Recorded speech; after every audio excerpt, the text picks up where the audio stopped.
Greetings, friends. This may come as a little bit of a surprise, but I'm actually to the point in my meditation practice where I'm grateful for distracting thoughts. How could this be? One of the myths that we all come to a meditation practice with, and many of us still have the little vestiges of long into our practice, is that somehow to be doing it right is to experience a thoughtless state, as if our mind was somehow going to go completely blank while we were meditating. But this is just an impossibility. It's a goal that is unattainable. A healthy brain thinks in the same way that eyes see and ears hear. It's its natural state to be generating new thoughts and pulling us in a million different directions. If you did your beginner's meditation instruction with us at New Leaf here, you learned about the 4 R's. We recognize thinking, we release a thought by returning to the experience of our breath fully and completely.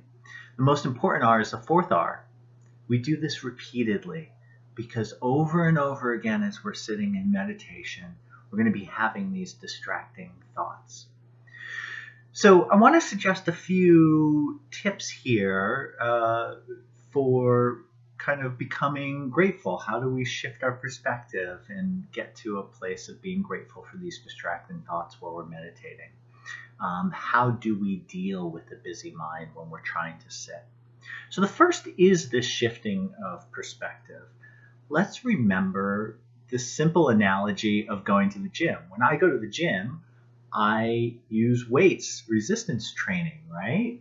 In the same way, when I'm sitting in the meditation cushion, these distracting thoughts are the resistance. They're what we work with while we're practicing. So if we shift our perspective a little bit, it opens up the possibility that we could be grateful for a distracting thought. Another opportunity here is to slow down our breathing. When I'm having trouble really kind of settling into my practice, I do something that's a little different than, again, if you did your beginner's instruction with us, you know that we normally recommend really just letting natural breathing happen while we're sitting meditating. But if I'm really struggling kind of drilling down and getting laser focused in on my breath, I just slow down my breathing a little bit. And that act of taking sort of active control over the breath really helps bring my focus in on the experience of the breath. Another tip is to shorten the period of time that we're meditating. If you sort of consistently find yourself, gosh, every time I sit and I'm just all over the place, I never really get into the experience of the breath. I can't count 10 breaths without just being running off in a million directions. A good tip is for a couple of weeks to just shorten the period of time that you're meditating and really increase your effort, right? And so again, using this gym metaphor, right, we don't immediately start bench pressing 200 pounds, right? We work our way up to these things gradually. We can do the same as we learn how to apply our concentration and focus. On some days, especially if I'm getting hooked on a particular thought, sort of returning to it over and over again, I will pause my meditation and journal for a little while. This is particularly helpful when I'm relitigating a fight I had the previous day with my partner, or I've got a big deadline coming up and I've got a work problem I'm really chewing on. This pausing and journaling gives my brain permission to say, okay, we've gotten this out a little bit, we can worry about this later. Journaling helps me put something down for a little while. Many of you know that I'm a bit skeptical of the role of guided meditation. Most of us talk about wanting the emotional freedom and autonomy, the ability to be present, really wake up to our life, that I think comes from a breath awareness and a concentration practice. However, there are some instances where I think guided meditation can be a little bit more beneficial. For me, in the first couple of weeks after what was at the time a very surprise divorce, the thought of sitting still with my emotions on the cushion was just unbearable. So some guided meditations were a chance for me to get in touch with a little bit of a calmer experience in the course of my day without having to really rub my face in sort of these strong emotions. Now, an important caveat, I think at the end of the day, there's no real way around strong emotions. We're going to have to work with them eventually.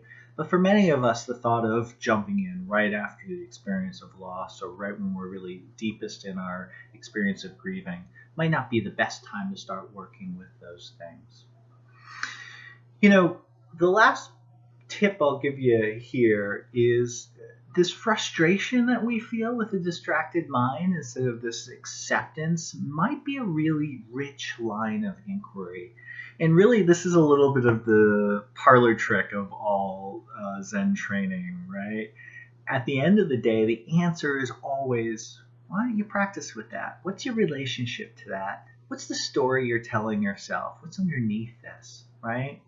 Our problem is not the distracted mind. Our problem is the aversion to the distractions, right? So the best way to get rid of a weed is to pull it out at its roots. And understanding what's driving your disappointment or frustration here might be a really valuable way to learn and grow a little bit about yourself. So this is all good news. If you're experiencing these frustrations, you're coming in contact with this, you're waking up to the subtlety of your practice, and it means you're practicing diligently enough that you can have these kind of experiences. So keep up the good work, stick with your practice, and I hope your practice continues to be strong. Hey guys, if you enjoyed today's video, go ahead and hit that like button so others know that you enjoyed it. You can also hit the subscribe button to make sure you catch all of our future New Leaf videos. Thanks.